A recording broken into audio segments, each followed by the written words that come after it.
네, 오늘 말씀을 보겠습니다. 오늘 말씀 우리에게 이미 잘 알려져 있는 말씀이죠. 신명기 6장 4절 5절 말씀입니다. 신명기 6장 4절 5절 말씀. 구약 성경 맨 앞에서부터 창세기, 출애굽기, 레위기, 민수기, 신명기 이렇게 돼 있죠. 신명기 6장 4절 5절 말씀. 4절 처음이 이스라엘아 들으라 이렇게 시작되죠. 구약 히브리어 성경에서는 쉐마 이스라엘 이렇게 나옵니다. 쉐마가 들으라라고 하는 명령어예요. 그래서 신명기 6장 4, 5절의 말씀을 쉐마 이스라엘이라는 구절로 이미 잘 알려져 있는 말씀입니다. 이스라엘아 들으라라고 하는 말씀, 무슨 말씀을 하시고 있는 것인지 염두에 두면서 4절, 5절 두 절만 다 같이 한 목소리로 한번 읽어보겠습니다. 시작. 이스라엘아 들으라. 우리 하나님 여호와는 오직 유일한 여호와이시니 너는 마음을 다하고 뜻을 다하고 힘을 다하여 내 하나님 여호와를 사랑하라. 잘 알려진 말씀, 또 이 구절을 모른다 할지라도 마음을 다하고 뜻을 다하고 힘을 다해서 여호와를 하나님을 사랑하라 라고 하는 말씀 어디서 많이 들어봤죠, 그죠?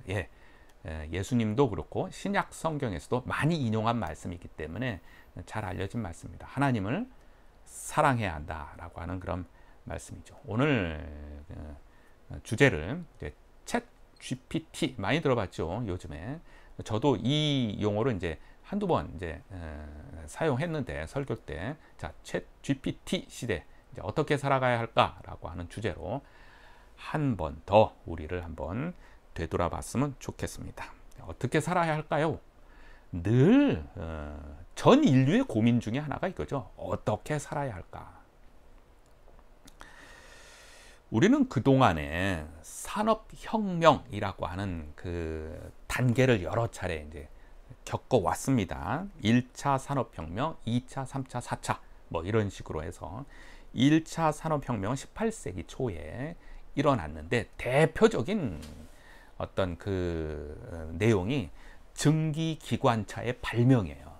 증기기관의 발명으로 인해서 그동안에는 사람들이 뭐 마차를 타고 물건을 나르든가 또 마차를 타고 어디를 가든가 뭐 이렇게 했는데, 증기기관이라고 하는 기계를 만들고 철도를 까는 것으로 인해서 빠르게 그리고 많은 양이 짐이 옮겨지게 되고 또 간편하게 되어지는, 또 안정적으로 가게 되는 그러한 일이 이 세상에 혁명을 일으킨 거예요. 산업의 혁명을 일으킨.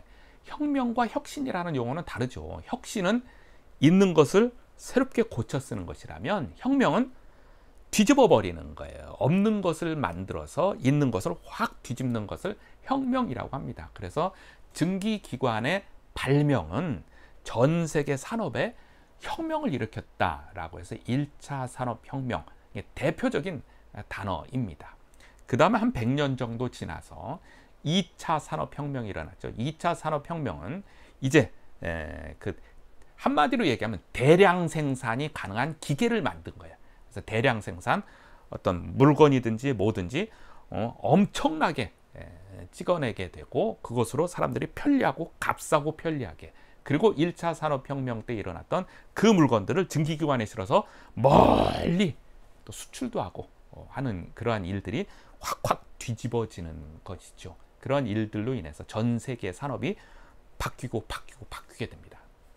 3차 산업혁명은 20세기에 들어와서 1900년대에 들어와서 3차 산업혁명 때는 이제 대표적인 것이 이제 컴퓨터입니다. 컴퓨터, 또 서비스 산업 몇 가지가 나오죠. 뭐 금융업 뭐 이런 것들로 인해서 그동안에는 농사 짓고 그 다음에는 공장에서 물건 만들고 이것이 어떤 우리의 생산품이었다면, 이제 그것과 좀 개념이 전혀 다른 금융업이 어떤 뭐 산업이 되고 서비스업이 산업이 되고, 그 다음에 그 모든 것들이 컴퓨터로 이루어진다라고 하는 것이 3차 산업혁명이 됩니다. 오늘날 우리는 4차 산업혁명이라고 하는 곳에 살아가고 있어요. 4차 산업혁명은 역시 컴퓨터인데, 이거는 이제 AI라고 하는 인공지능 컴퓨터입니다. 3차 산업대의 컴퓨터와 오늘날의 컴퓨터가 뭐가 다릅니까? 똑같은 컴퓨터인데, 예, 3차 산업대의 컴퓨터는 한마디로 검색이라고 한다면 4차 산업, 오늘날의 컴퓨터는 한마디로 대화입니다. 그래서 인공지능 컴퓨터는 단순한 검색을 뛰어넘어서 우리가 궁금한 것을 물어보면 그 컴퓨터가 알아서 스스로 생각하고 판단하고 결정한 값을 우리에게 줘요. 이것이 AI예요. 인공지능 컴퓨터. 그것을 대표적인 거로 말하는 것이 우리가 흔히 말하는 챗 GPT라고 하는 컴퓨터입니다. 챗은 뭐예요? 대화라고 하는 말이죠. GPT는 생성형이라고 하는, 생성해서 우리가 질문한 것을 생성해서 만들어내서 그동안의 수많은 자료들을 가지고 질문한 값에 가장 많이 나왔던, 가장 잘 알려졌던 대답들을 조합해서 우리에게 말해주는 것이 이제 챗 GPT 컴퓨터입니다. 인간은 어떻게 살아가야 할까요? 라고 하는 질문을 해도 답을 해줘요. 제가 한번 테스트도 해봤어요. 예를 들어서 요한복음 1장 1절에서 10절까지 가지고 설교문을 하나 작성해 줘 라고 하면 10초 안에 설교문이 나옵니다. 이게 3차 산업 때는 생각하지 못했던 컴퓨터 활용이 지금은 그러한 활용이 된다고 하는 것입니다. 기독교인이 신앙생활을 어떻게 해야 합니까? 라고 질문을 던지면 그 질문에 대한 답을 쭉 써서 줘요. 실제로 어저께도 또 해봤어요. 그랬더니 1번, 2번, 3번, 4번, 기도 생활, 성경 말씀 생활, 이런 식으로 쭉 나오게 됩니다. 제가 한 10여 년 전에 이 과학의 흐름에 대한 설교를 준비하면서 그런 말을 한 적이 있어요. 과학의 발전이 되는데 그 과학 발달의 총화, 맨 마지막에 이루어져야 될 과학의 모습, 제가 생각하는 개념에서 그것은 저는 로봇이라고 생각을 했어요. 그리고 그런 얘기를 한번 했습니다. 역시 지금도 그것은 변함이 없어요. 이러한 과학의 발전이 결국은 로봇으로 나오게 되지 않을까라고 하는 것이 제 생각입니다. 우리 모습과 똑같은 인간의 모습을 갖고 있는 로봇이 이 챗 GPT 이상의 컴퓨터 인공지능을 가지고 우리와 대화를 하며 우리를 도와주는 그러한 역할들을 하는 것까지 가게 되는 것, 그것이 앞으로 있게 되는 5차 산업혁명, 6차 산업혁명, 7차 산업혁명 등등을 통해서 나오게 되지 않을까라고 하는 것이 제 생각입니다. 자, 오늘은 우리가 4차 산업혁명, 챗 GPT라고 하는 시대에 살아가고 있어요. 이 시대에 살아가면서 우리는 정말로 기독교인으로서 우리는 어떻게 살아가야 할까라고 하는 부분을 한 번 더 생각을 해봐야 되겠습니다. 챗 GPT라고 하는 개념이 나온 지 그리 오래되지 않았어요. 한 1년, 2년 이 정도밖에 되질 않았어요. 다음과 같은 책이 있는데 뭐냐 하면은 책 제목이 삶의 목적을 찾는 45가지의 방법이라고 하는 건데, 이게 뭐냐면 삶의 목적을 찾는 45가지의 방법이라고 하는 주제로 챗 GPT에다가 입력을 했어요. 그 45가지 방법이 뭘까라고 딱 입력했더니 한 몇 분 만에, 물론 이제 몇 페이지짜리의 원고로 써달라고 그것도 다 입력을 해요. 어느 정도까지 이렇게 해서 했더니 이것이 챗 GPT가 한 몇 분 고민하더니만 쫙 해서 쫙 글을 써준 거예요. 그것을 그대로 한국어로 번역해서 발행한 책이 이거예요. 이 책이 그겁니다. 그러니까 책의 저자는 챗 GPT예요. 번역만 다시 한국 사람이 다시, 그것도 번역도 다시 인공지능 컴퓨터로 번역을 해서, 영어로 만든 거니까 인공지능 컴퓨터로 번역을 해서 출판만 사람이 한 거예요. 출판만 사람이 해서 이 책이 나오자마자 제가 바로 사서 한번 읽어봤어요. 과연 그러면은 챗 GPT 인공지능 컴퓨터는 이 주제를 어떻게 설명을 했을까라고 해서 책을 읽어봤는데 내용은 그냥 드라이해요. 그냥 평범해요. 책은 두꺼워요. 영문과 이제 한국어로 동시에 이제 번역한 것 같이 있어가지고 했는데 내용은 뭐 그냥 뭐 일반 평범해요. 중요한 것은 뭐냐면 이러한 주제의 질문에 챗 GPT가 답을 한다는 거예요. 인공지능이 답을 한다는 거예요. 갈수록 이제 우리에게 감동까지 주는 내용도 있겠죠. 조금 섬뜩하지 않습니까? 뭐 이러한 이야기를 할 때 이미 오래 전에 나온 영화 한 편을 꼭 언급을 하게 돼요. 제가 영화 제목은 이제 한국말로는 그녀라고 하는 내용에 이미 벌써 몇 년 전에 나온 내용이에요. 뭐냐 하면 이 남자가 인공지능 컴퓨터를 하나 이렇게 이제 알게 되어서 그 컴퓨터와 대화를 하게 됩니다. 그 컴퓨터는 여인의 목소리로 나와요. 그래서 처음에는 뭐 의심 반 뭐 했죠. 뭐 무슨 대화를 하겠어. 간단한 거 몇 시야 뭐 이런 대화를 하다가 심심하니까 이런저런 자기의 이야기를 하고 질문을 하게 되는데 이 컴퓨터, 인공지능 컴퓨터의 여인이 너무도 친절하게 화를 내지 않죠. 너무도 친절하게 내 마음을 읽어주면서 다독여주면서 대화를 한다라고 하는 그런 내용이에요. 그래서 이 영화의 결국은 이 남자가 그 인공지능 컴퓨터에게 사랑을 고백하고 그 컴퓨터와 사랑에 빠지게 된다라고 하는 내용인데 전혀 불가능한 것 같지가 않아요. 앞으로 이러한 내용이 있을 것 같아요. 왜? 챗 GPT가 그것을 향해서 달려가고 있기 때문에 그런 것이죠. 또 하나 이미 지금 시작이 됐어요. MBN에서 앵커가 있죠. 아나운서 김주하 아나운서가 있는데 이 아나운서의 모습이 매주 토요일마다 이 김주하 아나운서가 뉴스를 진행하는데 매주 토요일 오전에 하는 이 뉴스는 인공지능으로 나와요. 김주하 아나운서의 어떤 그 방송하고 있는 그 동영상을 한 10여 편을 가지고 이걸 조합을 하고 그 다음에는 원고만 작성해서 주면 이 인공지능이 실제로 뉴스 진행하는 것처럼 똑같이 진행을 하는 것이 이미 몇 년 전부터 시작이 되었어요. 이것은 조금 더 응용을 하게 되면 이미 돌아가신 분들의 동영상 한 10편 정도만 있으면 그것을 조합하고 내용은 컴퓨터로 해서 이제 집어넣으면은 그분이 늘 영상에 나와서 현재 진행형처럼 말을 할 수 있는 단계가 벌써 되었다라고 하는 것입니다.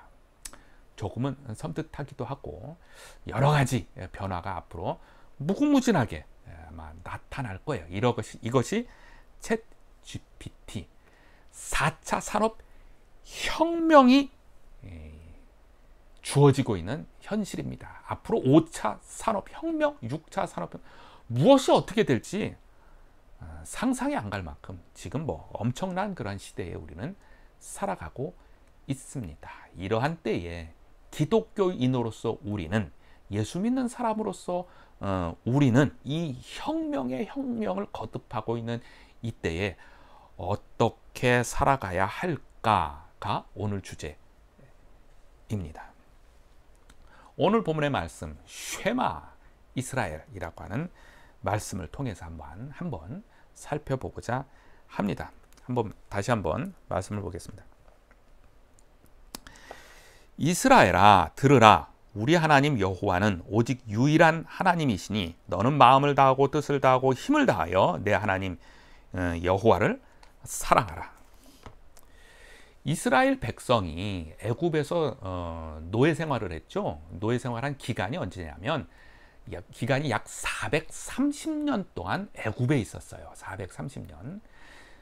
처음 300년 동안은 그래도 이스라엘 백성이 애굽 땅에서 좀 인정을 받으면서 살았는데 마지막 130년 정도는 극심한 노예 생활을 했어요. 노예 생활을 했어요.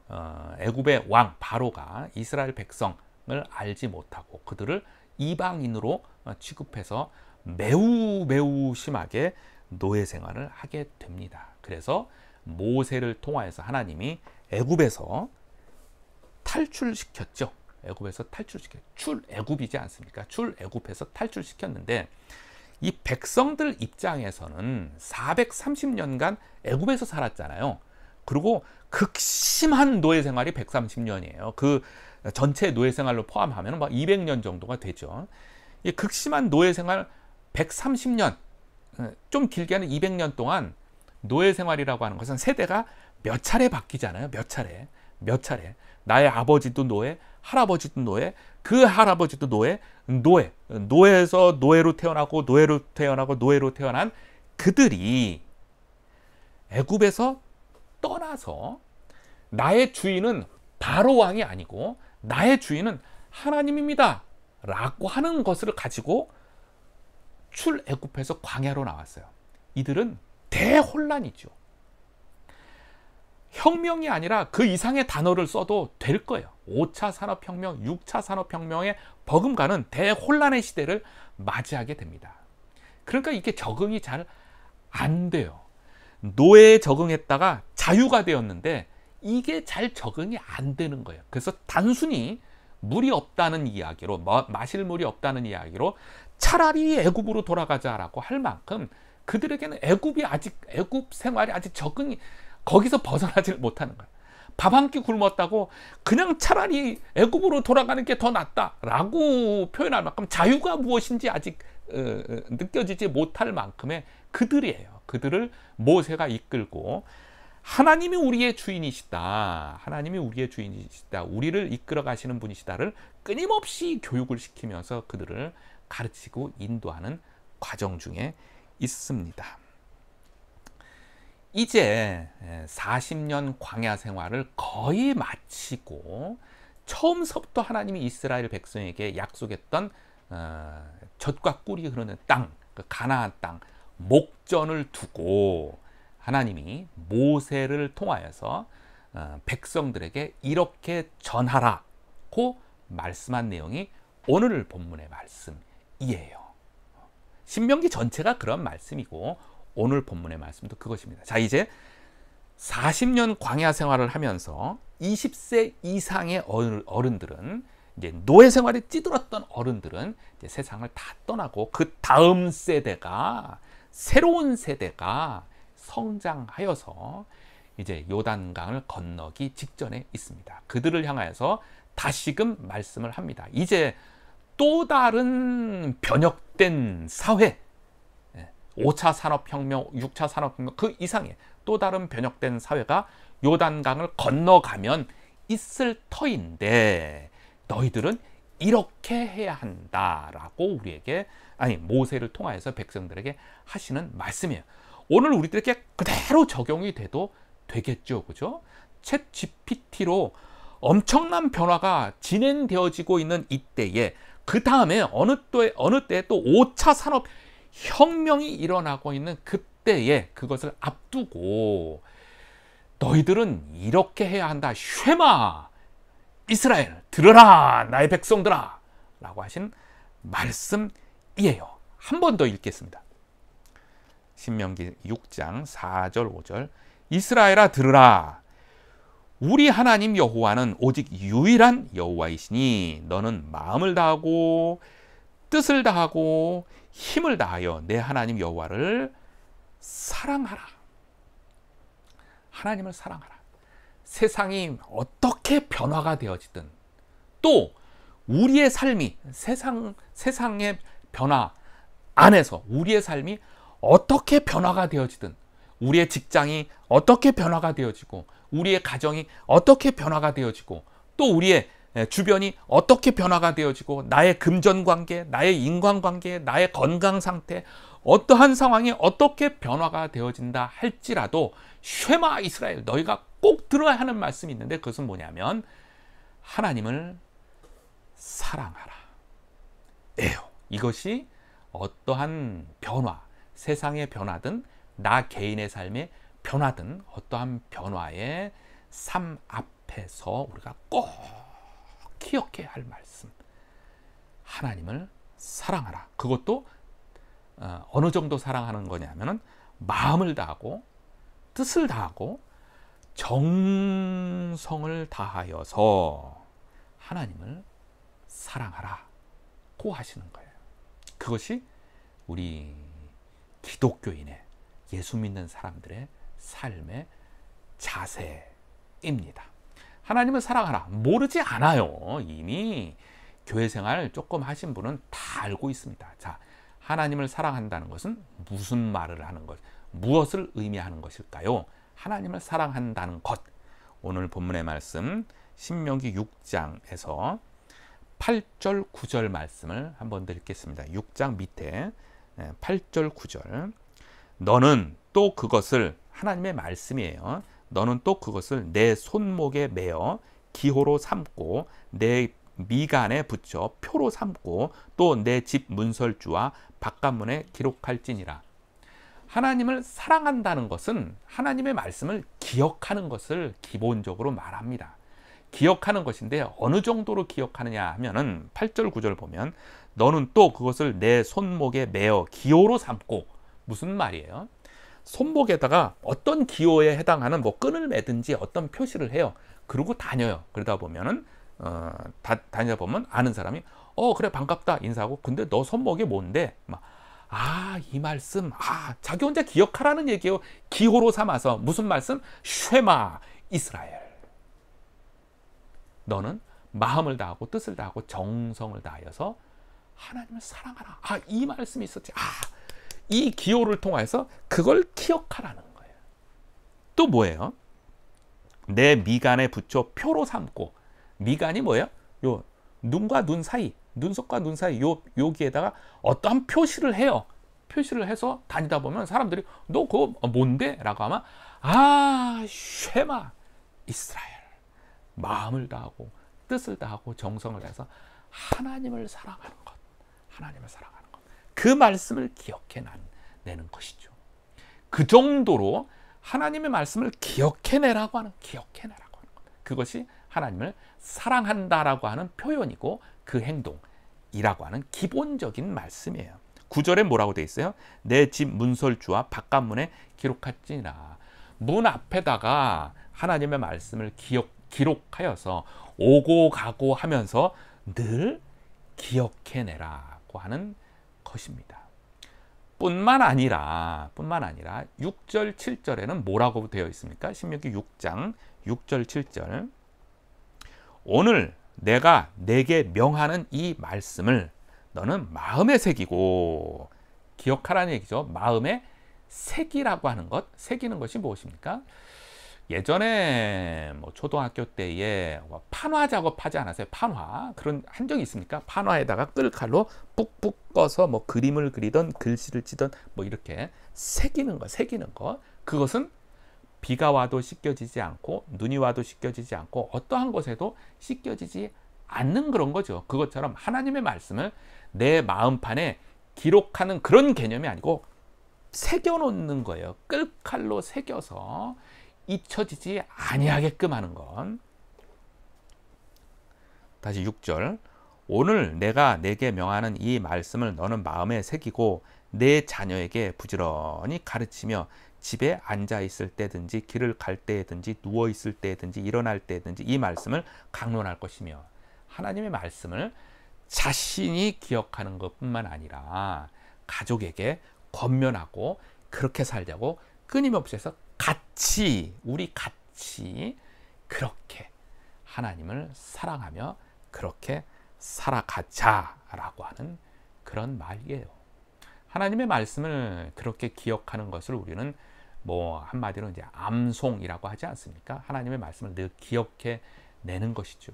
그래서 그 암송을 통해서 우리가 힘을 얻고 지혜를 얻어서 하나님의 사랑 안에서 우리가 복을 받고 살자. 물론 이때의 복은 우리가 원하는 그러한 물질의 복, 건강의 복, 단순한 그걸 말하는 게 아니죠. 하나님과 늘 동행해 가는 것을 기본적으로 말하는 것이죠. 잘 알고 있는 말씀 중에 이사야 41장 10절에 있죠. 두려워 말라 내가 너와 함께함이라. 놀라지 말라 나는 내 하나님이 됨이라. 참으로 너를 도와주리라. 참으로 나의 의로운 오른손으로 너를 붙들리라. 이러한 말씀 등이 언제든지 어느 때든지 우리에게 힘을 주며 지혜를 주며 능력을 준다. 이것이 산업혁명 또는 우리 일생의 혁명적인 어떠한 상황 속에서 우리가 기독교인이 살아가야 하는 방법의 아주 베이직한 것, 근본적인 것이다 라고 하는 그런 말씀입니다. 그런데 잘 알아요. 여기까지 그렇게 어렵지 않아요. 그런데 이제 하나님의 말씀대로 실제로 살아간다는 것은 이제 또 다른 문제인 것 같아요. 실제 생활 중에 하나님의 말씀을 기억하고 그 말씀대로 살아가야 한다는 것이죠. 실제로 살아가다 보면 우리가 짜증나는 일, 힘들어하는 일, 고통스러운 일, 더더군다나 억울한 일 당하는 것이 빈번하죠. 많이 있어요.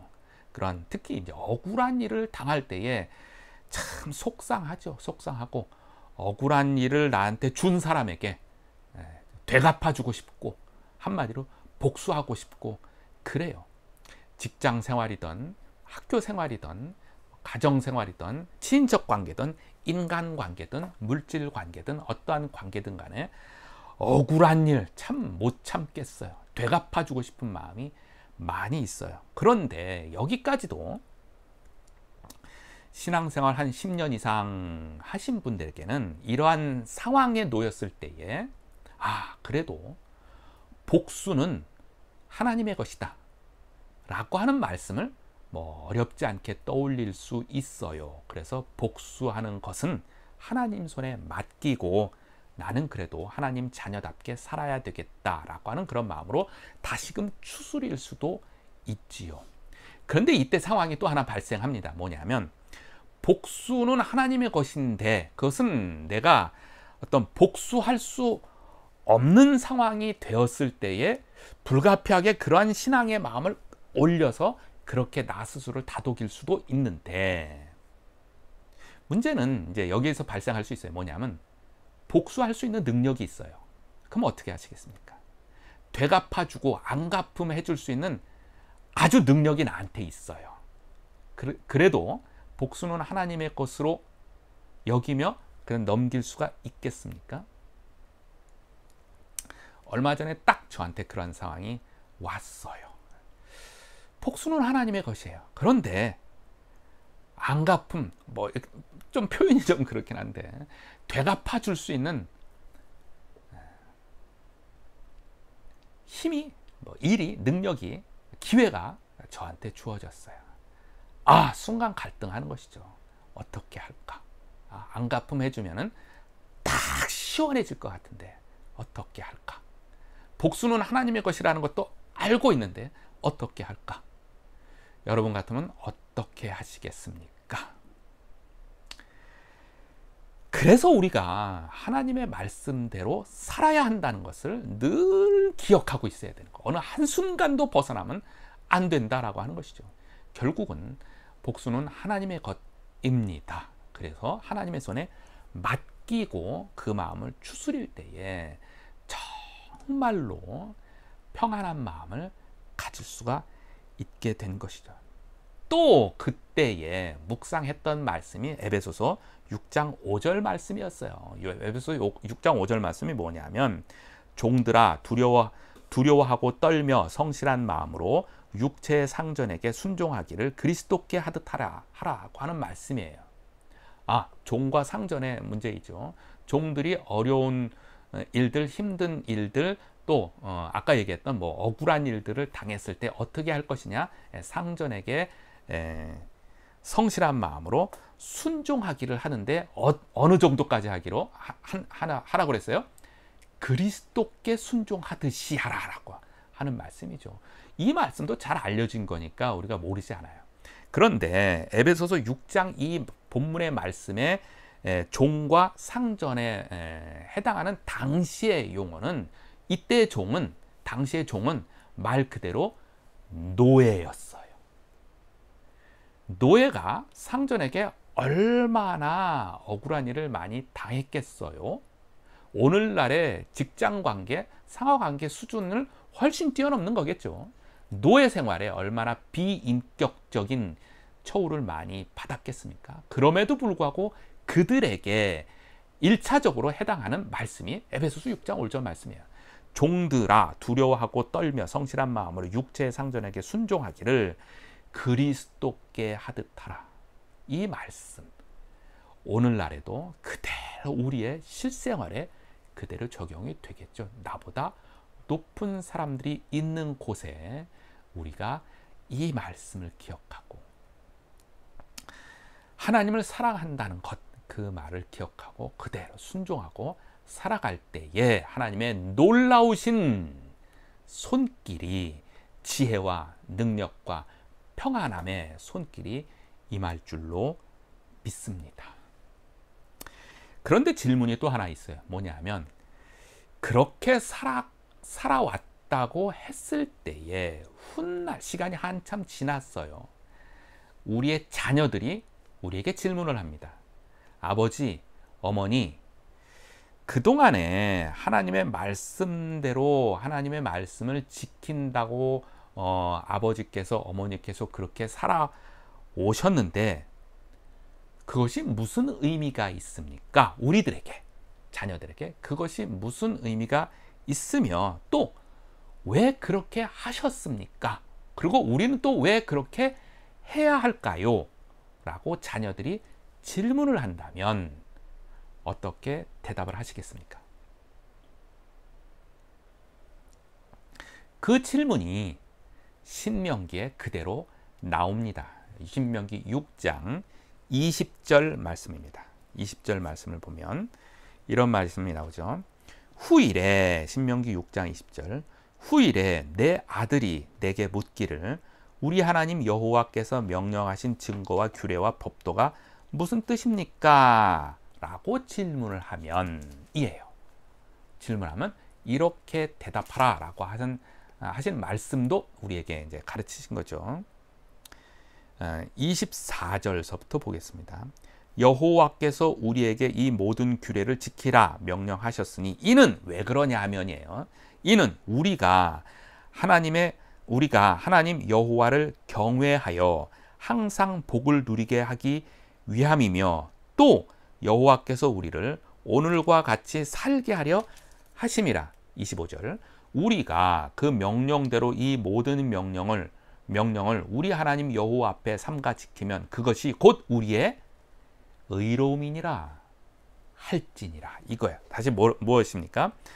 아버지 어머니께서 하나님의 말씀대로 지켜왔는데 그것이 무슨 의미이며 또 우리는 왜 그렇게 살아야 합니까? 라고 질문을 한다면 그것이 우리의 의로움이기 때문이다.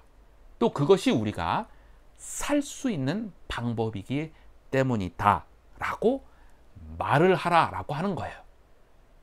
그 말을 하라고 하면서 우리에게도 동일하게 교훈을 주는 것이죠. 하나님의 말씀을 지키는 것이 너희가 사는 방식이다.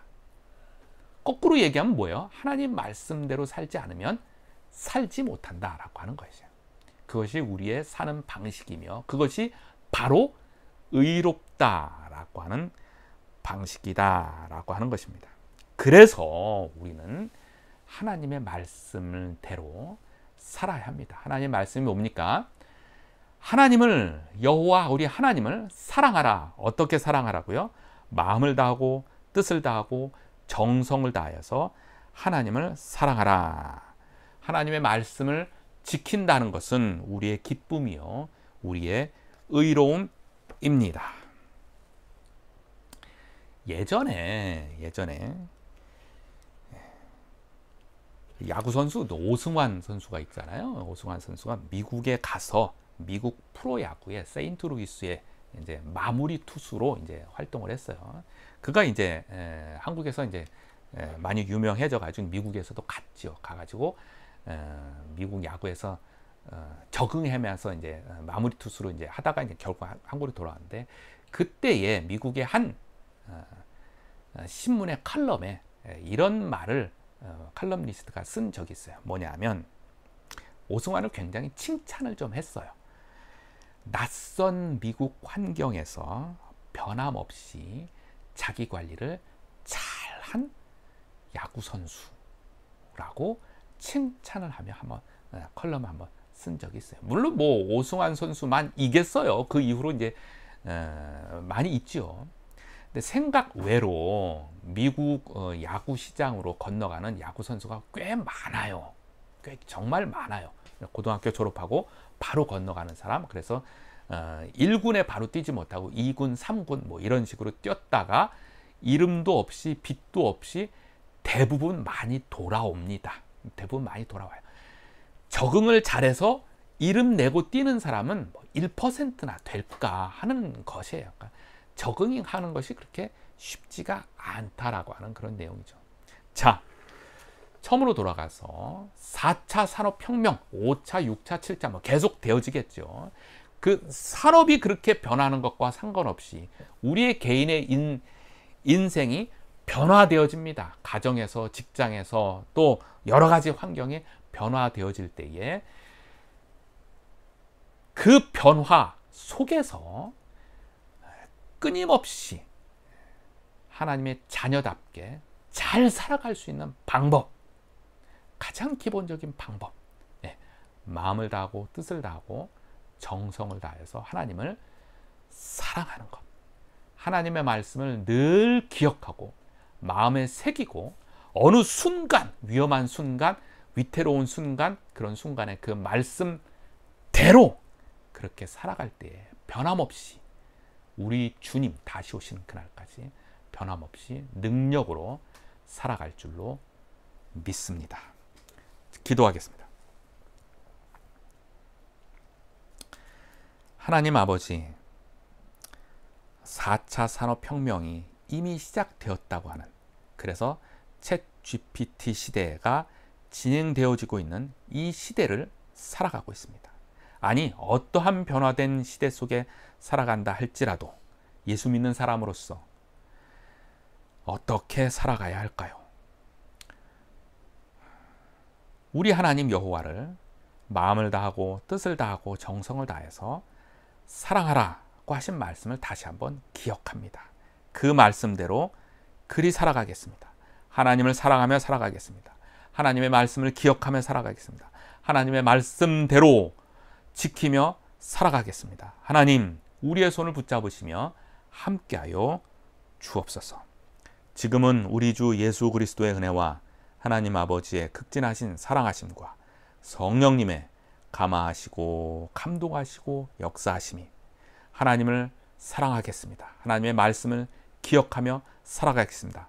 하나님의 말씀대로 그렇게 살아가겠습니다. 고 다시 한번 다짐하는 주의 백성들 머리 위에, 그 삶 위에, 앞날 위에 지금으로부터 영원토록 함께하기를 간절히 축원하옵나이다.